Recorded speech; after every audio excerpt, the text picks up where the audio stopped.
Bem-vindos a mais uma live promovida pelo Grupo de Estudos Espíritas Isabel de Aragão. Felizes pela vossa presença e dando continuidade às nossas atividades, hoje vamos finalizar o estudo do capítulo 10º do Evangelho segundo o Espiritismo, que tem como título principal Bem-aventurados os misericordiosos.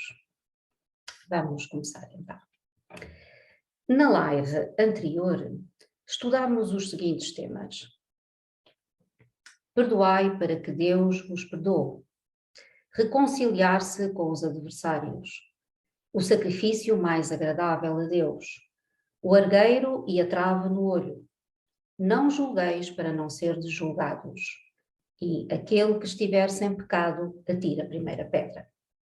Hoje iremos analisar as instruções dos Espíritos nos temas seguintes. Perdão das ofensas. A indulgência. É permitido repreender os outros? Notar suas imperfeições e divulgar o mal alheio?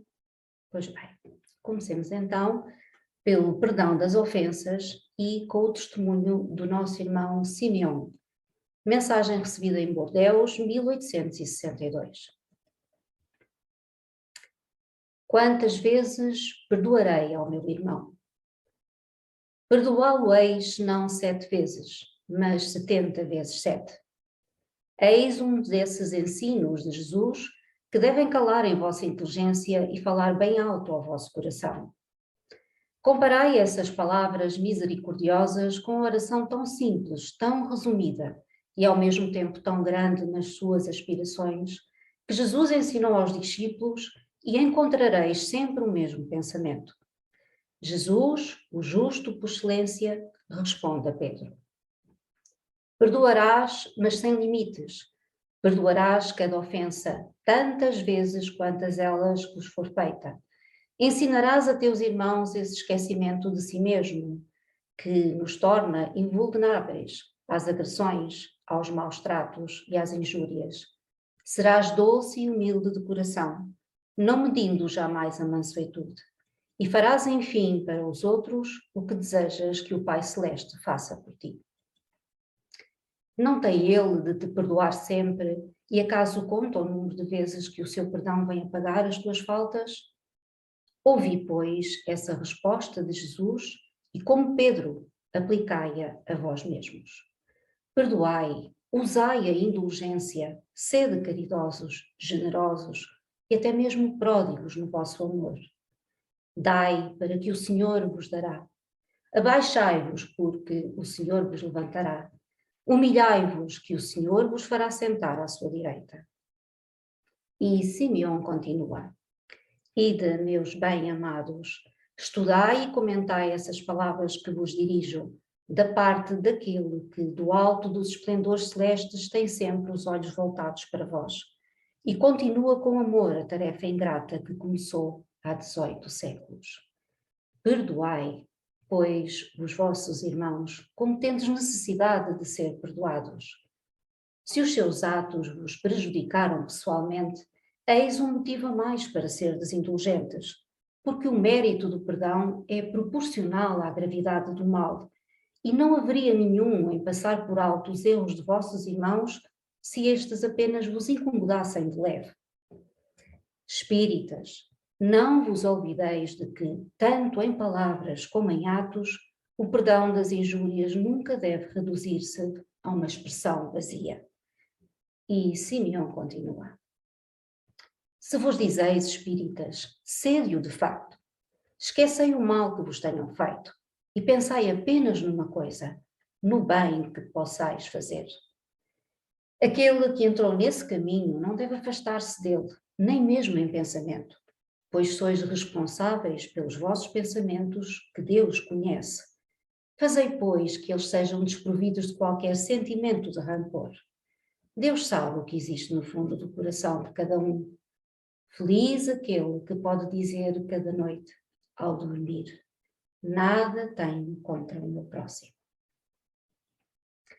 E ainda sobre o perdão das ofensas, temos agora o testemunho de Paulo, o apóstolo, mensagem de 1861, recebida em Lyon. Perdoar aos inimigos é pedir perdão para si mesmo. Perdoar aos amigos é dar prova de amizade. Perdoar as ofensas é mostrar que se melhora. Perdoai, pois, meus amigos, para que Deus vos perdoe. Porque se fordes duros, exigentes, inflexíveis, se guardardes até mesmo uma ligeira ofensa, como quereis que Deus esqueça que todos os dias tendes grande necessidade de indulgência? Oh, infeliz daquele que diz, eu jamais perdoarei, porque pronuncia a sua própria condenação. Quem sabe se, mergulhando em vós mesmos, não descobrireis que fostes o agressor? Quem sabe se nessa luta que começa por um simples aborrecimento e acaba pela desavença, não fostes vós a dar o primeiro golpe? Se não vos escapou uma palavra ferina, se usastes de toda a moderação necessária, sem dúvida, o vosso adversário está errado ao se mostrar tão suscetível, mas essa é ainda uma razão para ser desindulgente e para não merecer ele a vossa reprovação. Admitamos que fosseis realmente o ofendido em certa circunstância. Quem sabe se não envenenastes o caso com represálias, fazendo degenerar numa disputa grave aquilo que facilmente poderia cair no esquecimento. Se dependeu de vós impedir as consequências e não o fizestes, sois realmente culpado. Admitamos ainda que nada tendes a reprovar na vossa conduta, e nesse caso, maior será o vosso mérito, se vos mostrardes clemente. Mas há duas maneiras bem diferentes de perdoar. Há o perdão dos lábios e o perdão do coração. Muitos dizem do adversário, eu perdoo, enquanto que interiormente experimentam um secreto prazer pelo mal que lhe acontece, dizendo-se a si mesmos que foi bem merecido. Quantos dizem, eu perdoo, e acrescentam, mas jamais me reconciliarei, não quero vê-lo para o resto da vida. É esse o perdão segundo o Evangelho? Não. O verdadeiro perdão, o perdão cristão, é aquele que lança um véu sobre o passado. É o único que vos será levado em conta, pois Deus não se contenta com as aparências. Sonda o fundo dos corações e os mais secretos pensamentos, e não se satisfaz com palavras e simples fingimentos. O esquecimento completo e absoluto das ofensas é próprio das grandes almas, e o rancor é sempre um sinal de baixeza e de inferioridade. Não esqueçais que o verdadeiro perdão se reconhece pelos atos, muito mais que pelas palavras. Sobre o perdão das ofensas. Jesus nos disse: se perdoardes aos homens as ofensas que vos fazem, também vosso Pai Celestial vos perdoará vossos pecados. O ressentimento, fruto dos melindres que nos permitimos se alojem em nosso coração, é um sentimento constrangedor. Bem o sabemos, não é fácil esquecer. Não é fácil apagar de nossa mente os episódios que nos recordam o mal que nos fizeram. Mas se é verdade que essas recordações são difíceis de extirpar da nossa mente, também é verdade que enquanto elas lá estiverem, geram sentimentos de ansiedade, de angústia e mal-estar, que se transferem ao nosso coração, não nos permitindo a paz de espírito essencial para desfrutar de felicidade. Por outro lado, precisamos recordar que, por via de norma, somos vítimas de situações que se assemelham a outras, nas quais fomos nós outros os autores, onde vitimizamos os outros. A vida é um aprendizado do qual todos deverão tirar proveito. O aprendizado é para os outros e também para nós, sendo que todos temos de vivenciar situações semelhantes àquelas que fizemos os outros vivenciar. Mas eu não me lembro de ter feito algo semelhante àquilo de que estou sendo vítima. Queixam-se alguns. Realmente não nos lembramos. Porém, pelo facto de não nos lembrarmos, não quer dizer que não tenhamos feito algo semelhante. Ou quem sabe, até talvez pior, noutra reencarnação que agora está esquecida.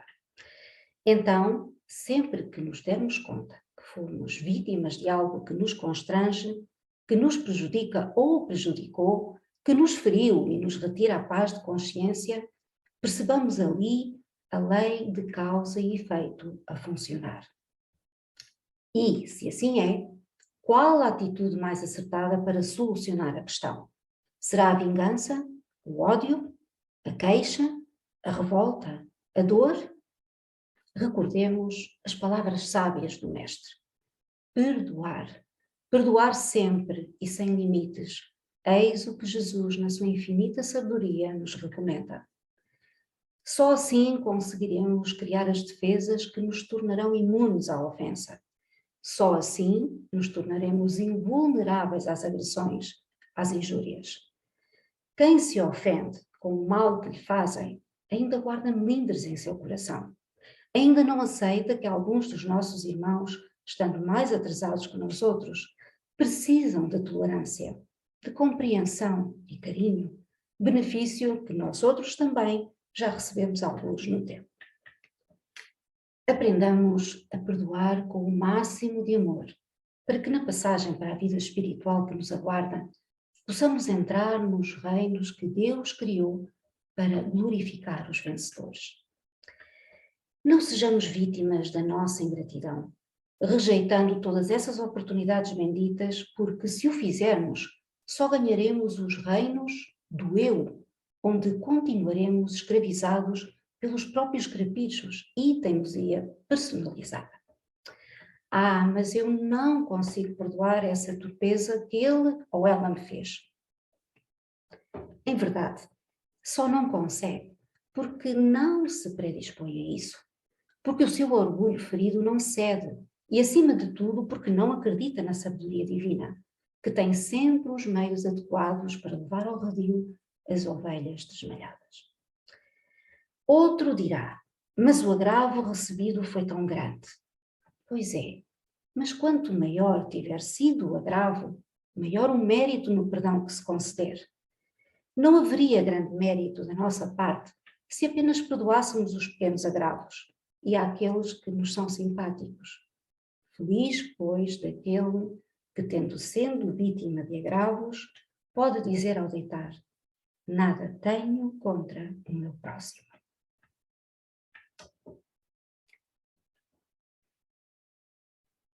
Bom, agora vamos falar sobre a indulgência. Ao encargo de José, Espírito Protetor, Bordeaux, 1863. Espíritas, queremos hoje falar-vos da indulgência, esse sentimento tão doce, tão fraternal, que todo homem deve ter para com os seus irmãos, mas que tão poucos praticam. A indulgência não vê os defeitos alheios e, se os vê, evita comentá-los e divulgá-los. Oculta-os, pelo contrário, evitando que se propaguem, e se a malevolência os descobre, tem sempre uma desculpa à mão para os disfarçar, mas uma desculpa plausível, não daquelas que, fingindo atenuar a falta, a fazem ressaltar com pérfida astúcia. A indulgência jamais se preocupa com os maus atos alheios, a menos que seja para prestar um serviço, mas ainda assim cuida de os atenuar tanto quanto possível. Não faz observações chocantes, nem traz censura nos lábios, mas apenas conselhos quase sempre velados. Quando o criticais, que dedução se deve tirar das vossas palavras? A de que vós, que censurais, não praticais o que condenais, e valeis mais do que o culpado. Ó homens, quando passareis a julgar os vossos próprios corações, os vossos próprios pensamentos e os vossos próprios atos, sem vos ocupardes do que fazem os vossos irmãos? Quando fitareis os vossos olhos severos somente sobre vós mesmos? Sede, pois, severos convosco e indulgentes para com os outros. Pensai naquele que julga em última instância, que vê os secretos pensamentos de cada coração e que, em consequência, desculpa frequentemente as faltas que condenais ou condena as que desculpais, porque conhece o móvel de todas as ações.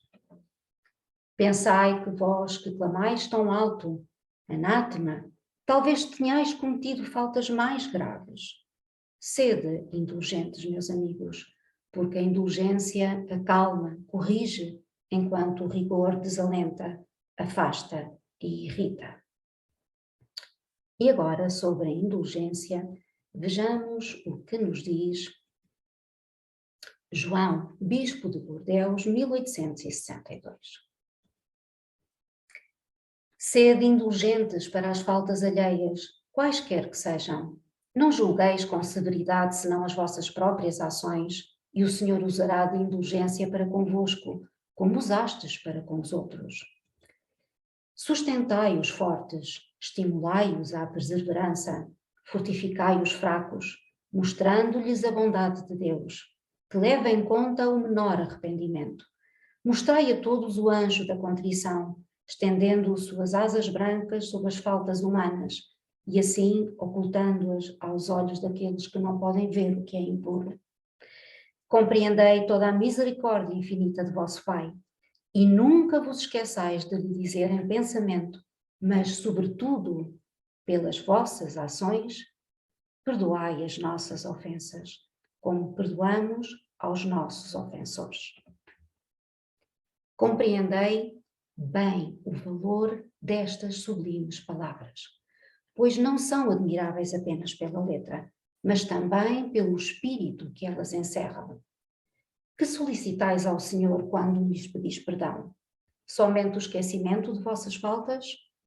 Esquecimento que nada vos deixa, pois se Deus se contentasse em esquecer as vossas faltas, não vos puniria, mas também não vos recompensaria.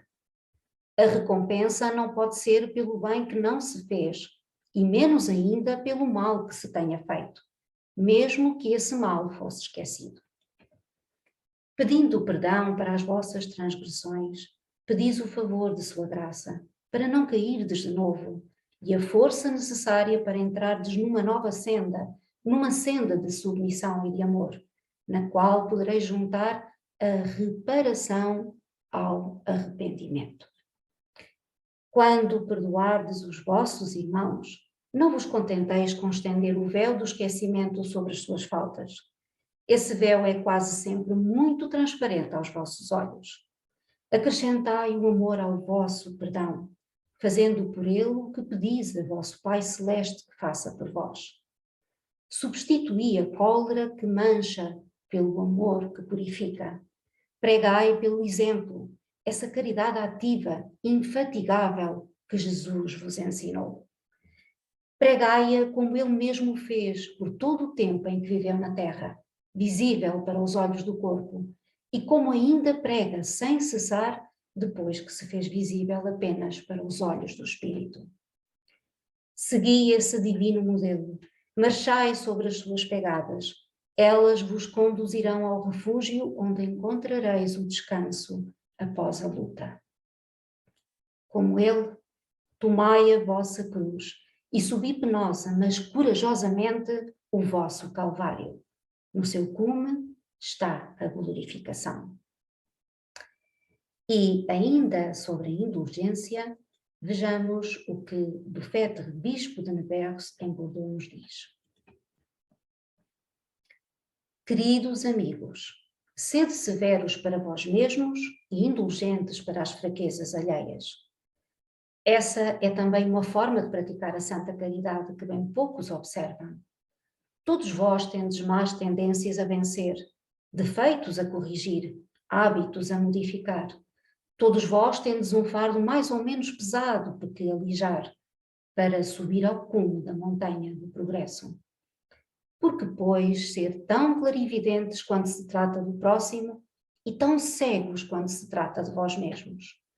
Quando deixareis de notar, no olho de vosso irmão, um argueiro que o fere, sem perceber a trave que vos cega e vos faz caminhar de queda em queda? Crede nos espíritos vossos irmãos. Todo homem bastante orgulhoso para se julgar superior em virtudes e méritos aos seus irmãos encarnados é insensato e culpado, e Deus o castigará no dia da sua justiça. O verdadeiro caráter da caridade é a modéstia e a humildade, e consiste em não se verem superficialmente os defeitos alheios, mas em se procurar destacar o que há de bom e virtuoso no próximo. Porque se o coração humano é um abismo de corrupção, existem sempre nos seus mais ocultos refolhos os germes de alguns bons sentimentos, centelhas ardentes da essência espiritual. Espiritismo, doutrina consoladora e bendita. Felizes os que te conhecem e empregam proveitosamente os salutares ensinos dos Espíritos do Senhor. Para esses, o ensino é claro, e ao longo de todo o caminho, eles podem ler estas palavras, que lhes indicam a maneira de atingir o alvo. Caridade prática, caridade para o próximo como para si mesmo. Em uma palavra, caridade para com todos e amor de Deus sobre todas as coisas, porque o amor de Deus resume todos os deveres e porque é impossível amar a Deus sem praticar a caridade, da qual Ele faz uma lei para todas as criaturas. Vamos agora fazer também algumas reflexões sobre o que acabamos de ouvir. Pois bem, sobre a indulgência. O que é a indulgência? A indulgência é uma das virtudes que caracterizam um verdadeiro cristão, que usa de complacência, de compreensão para com as faltas alheias. A caridade está apoiada em 3 vergonteias, em 3 pés, sobre os quais se estrutura e sem os quais não resistiria às investidas das vicissitudes da vida. Como sabemos, são elas a tolerância, a indulgência e o perdão. Uma das mais notáveis referências sobre a indulgência é a que se oferece à análise de qualquer pessoa interessada. É o momento em que Jesus se serve da curiosidade natural de Pedro quando este lhe indaga sobre quantas vezes se deveria perdoar ao irmão que, invigilante, se colocasse em situação de errar contra o outro. Era hábito dos judeus, possivelmente em conformidade com os estatutos estabelecidos por Moisés, que se deveria perdoar ao pecador em até 3 vezes pelo erro cometido. Daí o questionamento do apóstolo Pedro, que acreditava estar bem interpretando a essência dos ensinamentos do Mestre se dilatasse a quantidade de 3 para 7 vezes, porque aí estaria bem evidenciada a indulgência e tolerância para com o infrator. Porém, o Mestre, embora de certo compadecido com o seu discípulo querido, replica, gravando em todas as consciências que ali o ouviam ou tomariam posterior conhecimento dessa passagem, que o ato de perdoar não se poderia cingir à superficialidade dos preceitos sociais. Afirma então, resoluto, eu não vos digo até 7 vezes, mas até 70 vezes 7. Ou seja, tantas as vezes quantas as necessárias. Então, permitimos-nos recordar. Qual é o nosso objetivo primeiro? Ser felizes. Mas a felicidade não se conquista. A felicidade constrói-se. Mas como construir a felicidade? Quem nos ensina os métodos a empregar para ser feliz? Jesus. Vinde a mim, vós que andais carregados, e eu vos aliviarei. Porque o meu jugo é suave e o meu fardo é leve. Mas porque é o seu fardo leve e o seu jugo suave? Porque a luta a travar é conosco próprios. O único compromisso a assumir é o da nossa mudança de hábitos, mudança de atitudes. Precisamos mudar nosso caráter, por forma a eliminar dele o orgulho e a vaidade, que são os nossos principais inimigos. Enquanto não conseguirmos subtrair-nos à influência dessas fraquezas, não conseguiremos usar de indulgência para com os nossos irmãos. É impossível amar a Deus sem se praticar a caridade. E ninguém pode pensar em caridade esquecendo-se de usar a indulgência para com os outros. Sejamos, pois, indulgentes para com as faltas e defeitos alheios. Policiemos e consideremos, isso sim, com mais rigor os nossos próprios defeitos, relevando-os dos outros, esquecendo-os, não lhes dando valor. Enalteçamos antes as virtudes e as boas ações que eles, por certo, também já praticam, em vez de apontar as suas faltas. Como já tivemos a oportunidade de referir, Deus, com a sua justiça de amor, levará cada um ao redil no seu devido tempo. Vamos continuar.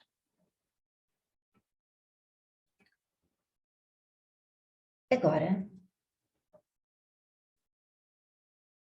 os dois últimos temas. É permitido repreender os outros, notar suas imperfeições e divulgar o mal alheio? Bom, São Luís nos responde em Paris 1860 sobre estes temas. Foram colocadas 3 questões e ele nos responde então. Primeira questão. Ninguém, sendo perfeito, não se segue que ninguém tem o direito de repreender o próximo? Certamente que não, pois cada um de vós deve trabalhar para o progresso de todos, e sobretudo dos que estão sob a vossa tutela. Mas isso é também uma razão para o fazerdes com moderação, com uma intenção útil, e não como geralmente se faz, pelo prazer de denegrir.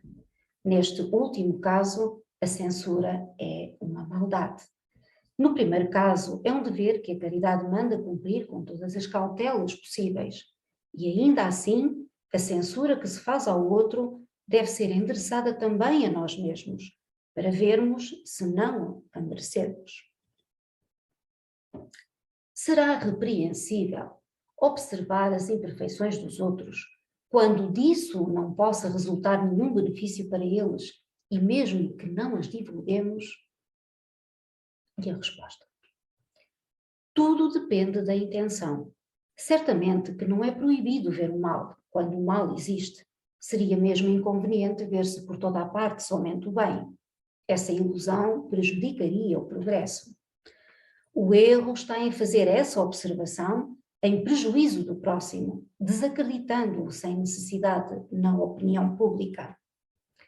Seria ainda repreensível fazê-la com um sentimento de malevolência e de satisfação por encontrar os outros em falta. Mas dá-se inteiramente o contrário, quando, lançando um véu sobre o mal, para ocultá-lo do público, limitamo-nos a observá-lo para proveito pessoal, ou seja, para estudá-lo e evitar aquilo que censuramos nos outros. Essa observação, aliás, não é útil ao moralista? Como descreveria ele as extravagâncias humanas se não estudasse os seus exemplos? Outra pergunta. Há casos em que seja útil descobrir o mal alheio? Esta questão é muito delicada e precisamos recorrer à caridade bem compreendida.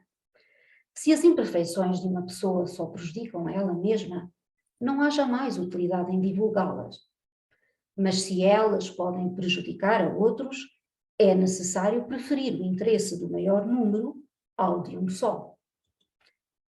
Conforme as circunstâncias, desmascarar a hipocrisia e a mentira pode ser um dever, pois é melhor que um homem caia do que muitos serem enganados e se tornarem suas vítimas. Em semelhante caso, é necessário balancear as vantagens e os inconvenientes. Bom, chegados ao final da nossa apresentação de hoje, importa fazer também aqui algumas reflexões sobre os temas abordados, ou seja, saber se nos é ou não permitido fazer reparos àqueles que prevaricam e, eventualmente, dar a conhecer esse facto. Vamos então às nossas reflexões. Bom, então sobre este último tema. Temos que considerar que ninguém nesta vida física é perfeito, pois aqui viemos na condição de aprendizes. A carne é veículo transitório e abençoado instrumento para o espírito aprender na academia terrestre o processo incessante da evolução. Repreender o nosso próximo. Podemos ajudá-lo a se esclarecer com brandura, humildade e caridade. Se nossa moral é correta, nós teremos ainda mais força para ajudar. Mas se não podemos aproveitar a situação do nosso irmão e usar a malevolência, tirando o proveito da sua infeliz posição, isso seria anticristão. Fazendo isso, não estamos pondo em prática o Evangelho de Jesus, quando ele nos diz: eu não vim à terra para curar os sãos. Em verdade, nenhuma circunstância casual aparece no nosso caminho.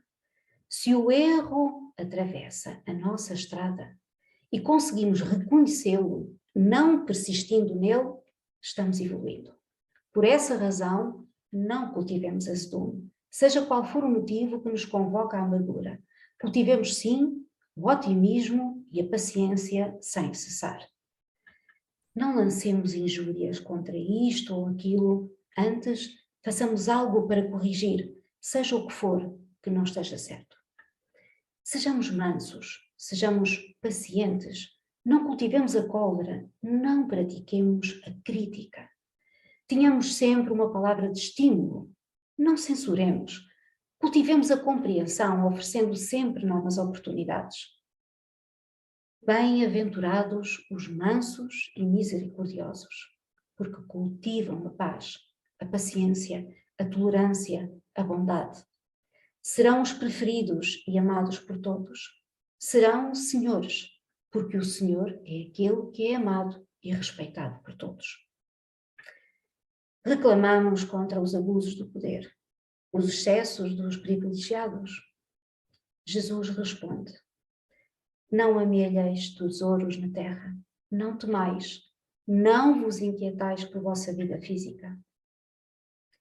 Reclamamos contra as forças de inferioridade que solapam a nossa família, desonram o nosso nome, desencaminham os nossos filhos, inferiorizam a nossa imagem. E o Mestre responde: sejais puros, não pratiqueis a impudicícia. Erguei os pensamentos da vida e não vos deixeis mergulhar nos pântanos do vício, para que a vida física se vos faça melhor. Bem-aventurados os que têm puro coração, porque deles é o reino dos céus. E ainda acrescenta: compenetrai-vos do vosso destino e cumpram vossos deveres. Vós sois deuses, tende fé, pedi e dar-se-vos-á.